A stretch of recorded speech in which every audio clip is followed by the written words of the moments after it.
How could they be so stupid? We're talking about your team and how when they make mistakes, you basically shouldn't just rush in and fix all of them. There's another problem that we haven't fixed or that we've created. And that other problem is that what's going to happen next time there's a problem. It could be that there's rework on a job. It could be that they've made pricing mistakes and now you're wearing the consequences. It could be invoicing mistakes and now you're not collecting what you should have collected for the job. And the client's learnt that the one person who's going to fix it is you, the business owner. Whereas what you actually want to have is your team to fix the problems. That's the whole point of having them. Basically, you castrate your team. Mistakes are the bane of a business owner's life. It's so frustrating when your team don't get it right. Tune into this week's episode where we go through why it's a terrible idea to fix all your team's mistakes and what you should do instead.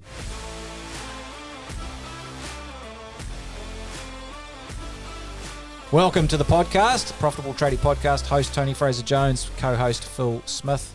How you going, Phil? Always good, mate. It's good. Always good. To Take hear it that. along. Yeah. Yep. Your box of fluffies. Box of fluffies. You know the drill. So, team, tell us about what we're talking about today. Mate, in association with team. In association with team. We're talking about your team and how when they make mistakes, you basically shouldn't just rush in and fix all of them. It's pretty bad idea. Basically, it's going to drive you crazy as a business owner when mistakes happen. And they do happen. And it can be pretty tough because, firstly, you can take it personally. Sort of, hey, why are the team making these mistakes? They should know better. They should have asked. They should have figured it out. How could they be so stupid? You know, I mean, we've all wrung our hands and felt some of these thoughts. You know, it could be that there's rework on a job. It could be that they've made pricing mistakes and now you're wearing the consequences. It could be invoicing mistakes and now you're not collecting what you should have collected for the job. You know, they could have forget to schedule a job and now you got angry clients knocking on the door and, you know, why is this not being done and not being done on time? There's a plethora of things that could go wrong. Nice word, plethora. Plethora is not a bad word. Is it plethora or plethora? Well, I thought it was plethora, but maybe it is plethora. Anyway, another one that really grinds your gears is when people forget to order materials. Oof. Don't get their stuff organised. You have people rushing around trying to fix things up. That's a major pain in the butt. I think the thing with any of those mistakes that happen in business is there is a tendency for us as business owners to rush in and fix those issues before we get blowback from our customers and things sort of go bad. We'll do anything to stop it, affecting the clients or stuff, and we just don't want that to happen. And when we do that, though, often what happens is the issues keep coming up. Yeah, and there's definitely a reason for that. And I think that's what we want to dig into today is actually how to, mistakes are going to happen. Obviously, we don't want them. It's not ideal, but everyone's human. And if you look in the mirror, I'm sure you've made a few mistakes yourself, if you're just a bit honest. Yeah. So it's how we can actually create an environment where, mistakes can be used in a positive way. Yeah, I think this is massive. So I'm sure you have a story to kick us off. I have a story, a real-life story about a client who shall remain nameless. They'll probably know who they are if they're listening. And some of our members might know too, but anyhow, this client works in sort of electrical and industrial area, do quite large projects for food processing companies and that sort of stuff. And they did a job, and the client was unhappy. One of the client managers was unhappy and complained to the client, and that email went to the service manager, who sent an email back to the client, which was, let's say, it was unhelpful. It wasn't really taking much ownership, and it was like taking a big can of petrol and throwing it on the flames. And our client, member of our coaching program, was the owner of this business. He saw this exchange, and how do you say the red mist descended? Yeah. Yep. The red mist descended. And he was absolutely incensed with with how the service manager had gone through this process, and so he jumped on the phone, went and visited the client, patched it all over. You made everything good, put it right, and job's right. Or is it? Or is it? And that's the question. Because in this situation, whilst it seems like we've fixed the problem, and in some ways we have, there's another problem that we haven't fixed or that we've created. And that other problem is that what's going to happen next time there's a problem? What's going to happen this next time that the service manager does a job and has a complaint or doesn't understand do a job or misses something? They've actually learnt nothing. And the client's learnt that the one person who's going to fix it is you, the business owner. Whereas what you actually want to have is your team to fix the problems. That's the whole point of having them, so you can create a business that gives you time, money, and freedom. Yep. And so there's a massive lost opportunity here. And I guess the question is, was this great leadership? Well, that's a debate, isn't it? And I think it possibly isn't. When we say it possibly isn't, guys, it's a euphemism for it's not the way we would have done it. Correct. All right? And yeah, I think the big thing is you cut your legs out from under your own staff as well. Obviously, in this case, you rob them of the opportunity to better themselves. And like you said, you teach the client one thing, you actually teach that same thing to your staff as well. Is that, Yeah, and I'll be here with my Superman cape on. That's right. And perhaps a way that would have been better for the long term here is to actually go to the service manager, explain the situation, and say, hey, this is what's happened. This is what I've seen. How would you go about fixing this? Yeah. And then coach the service manager through the process of how to actually put it right. Yeah. And then the service manager would contact the client, eat some humble pie, go and visit them, put it right. Maybe the GM would go as well to help and support, but they'd take a back step so that next time there's an issue, service manager understands what it is, takes the learning, can actually do the job to the standard next time. Yeah, it's massive. And I think if we're always running around fixing the mistakes our team makes, we can run into some pretty big downsides. Well, I think the key one, and we've alluded to it, is that basically you castrate your team. You take away their energy and their ability to learn, and mistakes keep happening. Yeah. And so mistakes are that's how we learn. And if you think as a business owner, we've probably made more mistakes than most people. That's why we're in business, because we've learned a bunch more. So the same issues keep popping up if they don't have to figure out how to solve them. And the problem is, this is where it gets tricky, as your team grows and you've got more team members, you've just got exponentially more issues to fix. If you've got 2 people, well, you've got some issues. If you've got 4, it's double the issues that you're now attending to, which means you have no time left for your job. Your job is just running around fixing everyone's mistakes, which can happen and does happen. Yeah. And as that that process goes on for weeks or months or even years at a time, what you do is you create a culture of dependency. And so what a culture of dependency is where your team know that you'll fix all the problems, the clients know you fix all your problems, and you got all the problems. Yeah. And it's really an environment where there's low trust. That's the problem, right? You're not trusting your team to do the job. And I know we talk about parenting and... oh, man, this is massive. Yeah. This is actually just completely parenting all over, is that culture of dependency. It's so easy to do with your kids. Everyone's heard the story of my son and teaching him to wipe his bum. Yeah, that's I actually have a new addition to this story now. So I've since taught at least one more child to wipe their bum. But I have a new one. So my youngest, his name's Franco. He's about 1. And he actually had this thing happening where he would wake up at about 5 a.m. and start screaming. And if we went in to see if he was all right, the minute you pick him up, he'd crap his pants. It was like he was waiting for you. Yeah, the gutsake. Yeah, and so you'd pick him up, and the minute you did, he'd crap his pants. Now, he wouldn't do it unless you picked him up, but the minute you pick him up, he'd crap his pants. It was like clockwork. And then what I'd have to do is you'd have to change his nappy, and then when you change his nappy, it's now sort of 5:30 by the time all this is going on. Don't ask how long it took to change that nappy, but anyway, it's 5:30, and then you're trying to put him back to sleep, and I'm thinking, well, I'll be up by 6:30 anyway, and this whole thing turns into staying awake. Whereas the minute I just stopped picking him up and stopped going and seeing if he's all right and just saying, know what, he'll put himself back to sleep. He put himself back to sleep.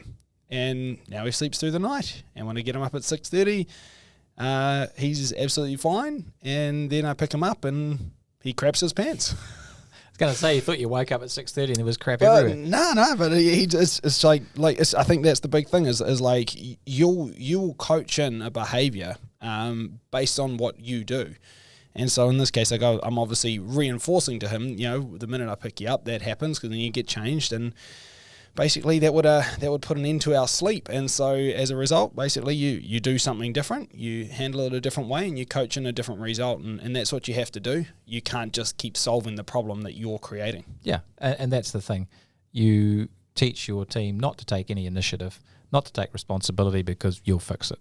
Yeah, and so that's a big problem. And then if you are in that culture of dependency and it all revolves around you, you won't want to grow your team. And this is a big problem. We hear a lot of people who we talk to, and they're like, "Oh, I don't really want to grow a big business because the more people have, it's more hassle." Well, that's because they don't create a culture of accountability and learning.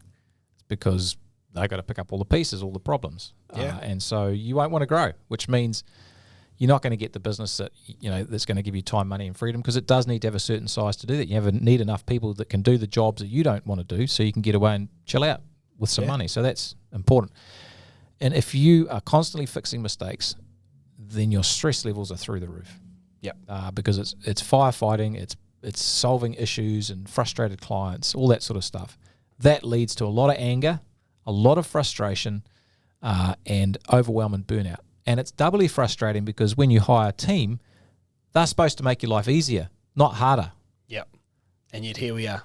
Here we are. And That's right. Unfortunately, a lot of it's self-created. That's the problem. That's what we really want to dig into. Yeah. And so on the other hand, like if we do have some good strategies or tactics for how we can foster a learning environment rather than just running around with a Superman cape. Let people make mistakes. I think big wins still on the horizon. Yeah, you do. You train resourcefulness and initiative. That's the key thing. So it's, try it out. See how it goes. I'm not going to kick your ass. Yeah. I'm going to actually build you up for having a go. You create a culture of competence and trust is really important. If people don't feel like they can try stuff, there's not trust there. Yeah. Because if they won't try stuff, it's because they fear making a mistake and the wrath of God coming down on them. Yeah. And if you have a good team as a result of building that culture of trust and competence, you're going to feel confident to grow because you're like, hey, this is actually working. This is taking some load off. Your stress levels go down, and you can create rest, recreation, vacation time for yourself and your family because you've got a good team. You do need that. There's no point having to shut your business just to get a break. Yeah. I mean, that's fine for the break, but it stuffs your cash flow. Yeah. You want to have the business running, it's profitable, you're not there, it's making sales, doing jobs. And in that way, your team are really the key to freedom in your business. Yeah.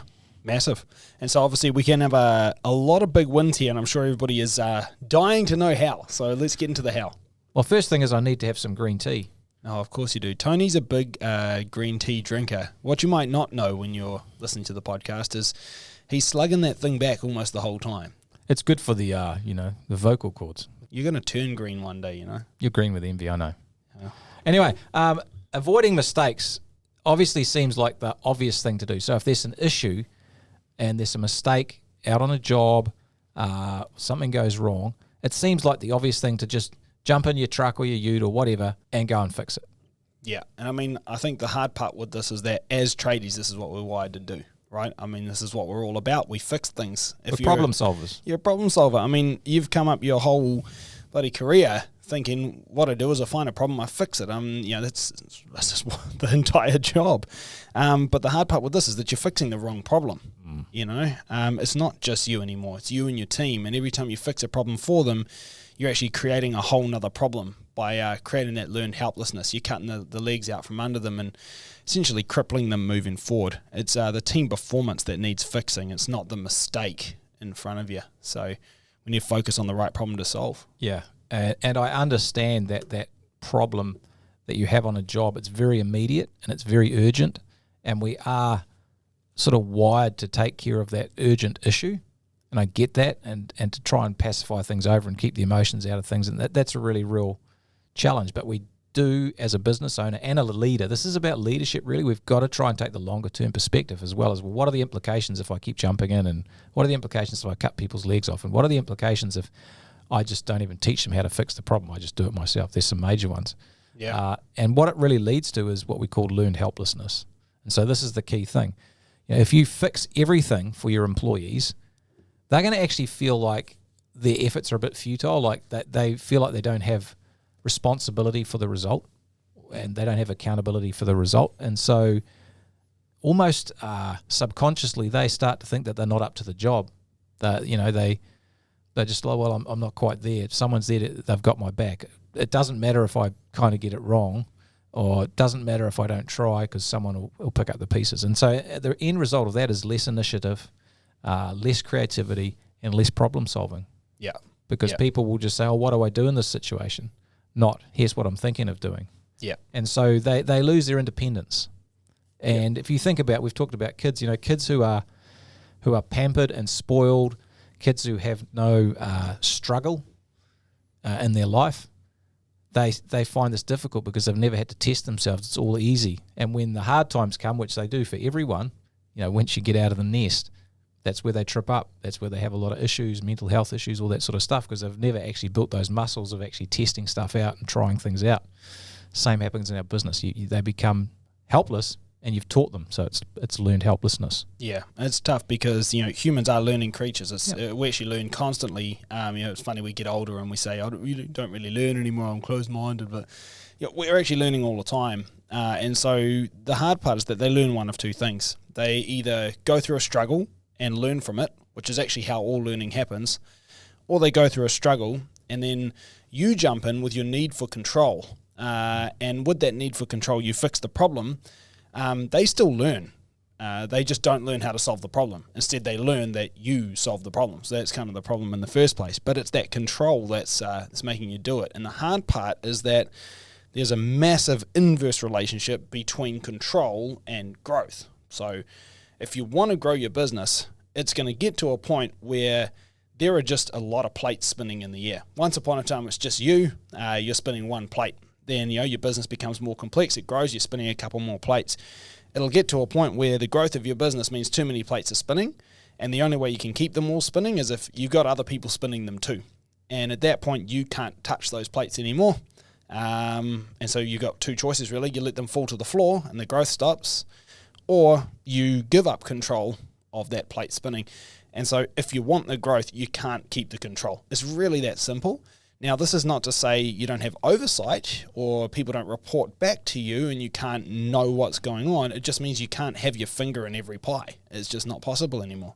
And you're going to have to relinquish some of that control and let people learn and develop and take initiative and be creative and fend for themselves a little bit. It's really the only way. And I think that the point there is that you don't let the inmates run loose in the asylum. Once you get a bunch of people in your business, there are definitely controls in place, but you cannot control everything. And I mean, when we first started working here, there's like 3 or 4 of us, 5 of us in the business.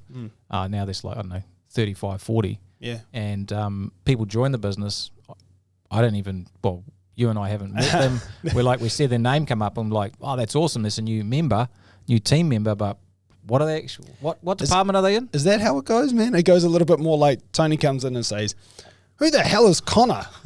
I've got a request. Shout out to Connor, by the way. Shout out to legend. Connor. You're an absolute legend, mate. But it's funny when you started, we hadn't been told yet. Lyndon had hired Connor, and we're in a meeting, and a request comes through to allow Connor access to all our Dropbox files. And Tony goes, "Who the hell is Connor?" And I'm like, "I don't know, man. I think he might be a new salesperson or something." But anyway, Connor was a team member. But the point is the control of the hiring of Connor was not something that either me or you had anything to do with, right? It's something that has been relinquished down to his direct manager, and that's awesome. Yeah. But the thing here is, and this is getting off topic a bit, but it is important, is that manager then reports to the management team and has the stats and the results there, so we know things are actually on track. Yeah, but to bring back to our main topic Why not? here, Let's do that. Just to circle back, is that in this case, the person who had hired Connor was Lyndon. And I would say Lyndon is pretty damn good at hiring. He has brought on some awesome team members. So shout out to everybody in Lyndon's team. You guys are all great. It hasn't always been that way. He's made mistakes along this way with learning the hiring process and getting better and better at it. But the thing is like if we'd gone in and fixed those mistakes for him every time, he wouldn't be as good at hiring as he is today. And instead, we got Lyndon smashing the hiring great guys like Connor, and we don't even need to know about it. But that's only because we let him stuff it up a few times too, right? And that's exactly right, and I think that's the thing. Some mistakes are good. In fact, they're necessary. They are necessary. How else do we learn? Obviously, we can learn stuff. You can learn about the trade by going through tech or TAFE or local polytechs or whatever it is. You'll learn stuff there, but this is hands-on stuff. So you have to learn it in the field as well. And so my thing is, if the team are making some mistakes, it means they're actually trying stuff. Yeah. If they're not making any mistakes, they're playing safe. They're playing not to lose. Yeah. And I don't want people like that on my team. I want a culture of winners because, letting people make mistakes actually helps build initiative and confidence. And when they make a mistake, don't chew them out. The thing is like, hey, man, I really appreciate you having a go at that. That was awesome. That initiative was amazing. That's exactly what I want to see. And then you can talk about, okay, so next time we do this, let's do it this way, and you'll find that it works better. Yeah. Okay. So I think that's massive, and you reshift mistakes into learning opportunities. So it's feedback. It's no failure. It's just feedback. Obviously, you don't want to repeat the same mistakes over and over again. That's sort of a different topic.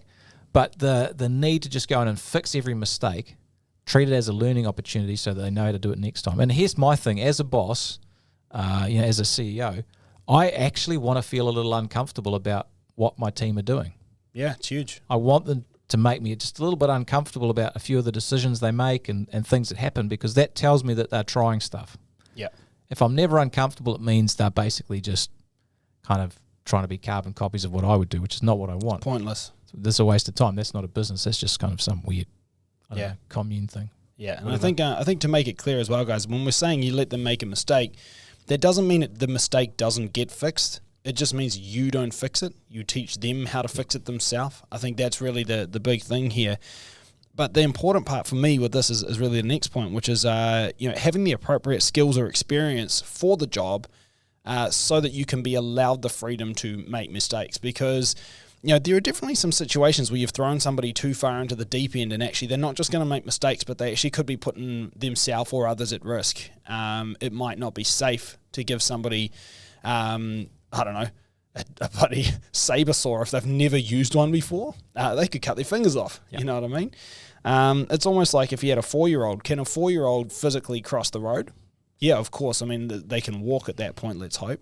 By the way, if your 4-year-old can't walk, then that's not that's okay, but they probably should be able to. So in this case, your 4-year-old can walk across the road. That's fine. But would you let them do it alone? Absolutely not. Like that would be dangerous. It'd be reckless. And so I think the big thing is you have to have the right person for the job. As long as they have the appropriate skills and they've been appropriately trained, then at that point, if they make a mistake, they can also be trained to fix their own mistake, and you can let them make the mistake safely. On the other hand, if that person's not appropriately trained or they don't have the appropriate skills, you can't just leave them to make mistakes, because it could end up being dangerous. And honestly, it's not going to be a learning experience because they didn't know what the hell they were doing anyway. Yeah. So the key thing is allow people to make mistakes, which is great because that's a learning opportunity. Don't chew them out. Teach them how to put it right.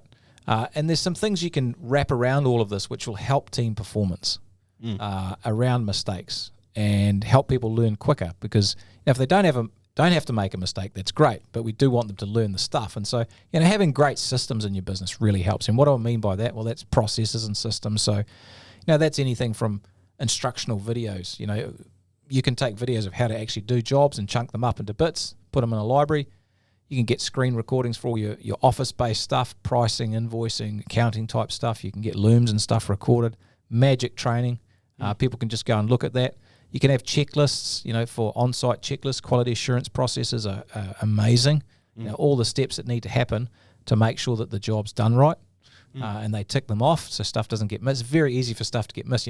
People forget to flush the toilet twice, and the client rings up, the toilet's not working. Yeah. Oh, I forgot to test it.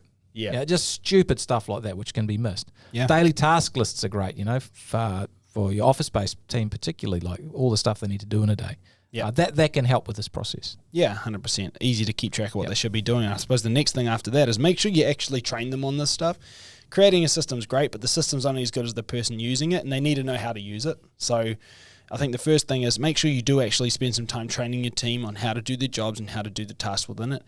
Have a system for your training. So then that way it actually happens, and it happens on schedule for the right people at the right times regularly enough. And make sure that you're basically just taking everybody to that next level of knowing what they should be doing. Because at that point, if they make a mistake, it's probably not something outside of the bounds of what they actually understood. It's probably more that they forgot something, and the mistake is probably not dire. It's probably like a small thing that they could have tweaked, which just A, brings the safety in, but B, also helps them to learn to recorrect because it's not completely foreign in the first place. They have been trained. Yeah, and you want to encourage your team to try stuff, to be prepared to make a mistake. And sometimes they're going to need help and support, when they're out on a job or pricing work or whatever it is. They may need someone to check in with, and that's cool if they check in with you. But if you've got a team, it's a great opportunity to up-level other people in your team as well. So you have mentors or buddies. If you've got an experienced tradesperson, they're the first point of call when perhaps an apprentice or a junior tradesperson is doing a job that they're not completely familiar with. Or maybe you use a buddy system to actually help each other out. So they've got somewhere to call, somewhere to help, someone to bounce some ideas off. Yeah, that's massive. And I think at that point, when they're bouncing these ideas or they have questions, whether it's with you, whether it's with a buddy, anybody at all, there's a system we've spoken about before, which I think is just absolute gold. It's called the 131. So essentially, the first one stands for I have one problem. The 3 stands for here's 3 potential courses of action. And then the last one is here's my one recommendation. So, for example, my one problem is I have an angry client calling back and they're unhappy with the work that we did. My 3 potential courses of action. Number 1 is I could berate him back and call him a dickhead. Number 2 is that I could apologise and offer that we could go and have a look at the problem and fix any issues. And number 3 is that I could say, hey, look, we're going to not just apologise and come out and fix it, but we're also going to do the next job for free as well.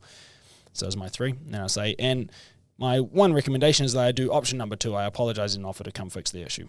At that point, the person I'm bouncing the idea off says, yeah, cool, I think your recommendation's good. You should do that. And the real key with this, the beauty is that if they come with one problem, 3 potential solutions, one recommendation, then at that point it makes them do the thinking involved, the problem solving to actually solve their problem in the first place and fix their mistake. At that point, really all they're asking is, am I on the right track with the initiative I've taken? And it gives you the opportunity to say yes or no before they go and take that remedial action. And so at that point, if they're completely off track, well, then you can coach them on what to do. But most of the time, their recommendation's bang on. That's exactly what they should do, and then you can just congratulate them on taking initiative and doing the thinking, and they can get on and fix their problem. So it's pretty good. It is. That's a killer strategy, 131. And the thing here is that we've been talking about fixing mistakes. If you constantly jump in and fix all the mistakes, all these other things we've talked about won't really come into play because they'll just be helpless and call you. Yeah. And so if you actually push the responsibility back to them, allow them to make mistakes, create an environment of being creative and problem solving and taking initiative, then the great systems and the buddy system and the 131 and all the training stuff, that'll just multiply the effectiveness of your team and take a lot of the stress and hassle of running your team out of your hands because they'll actually use the systems and take responsibility for themselves, which is cool. Yeah, it's massive. All right, well, I think we've had some good points here, so let's land this plane. Alrighty, so when you've got a team, it's critical when they make mistakes not to jump in and for you to just fix them every time. Otherwise, what will happen, you'll create a culture of learned helplessness, and it's going to create a massive amount of stress and frustration for you as a business owner. Thanks heaps for listening. We'll catch you all again. See you later.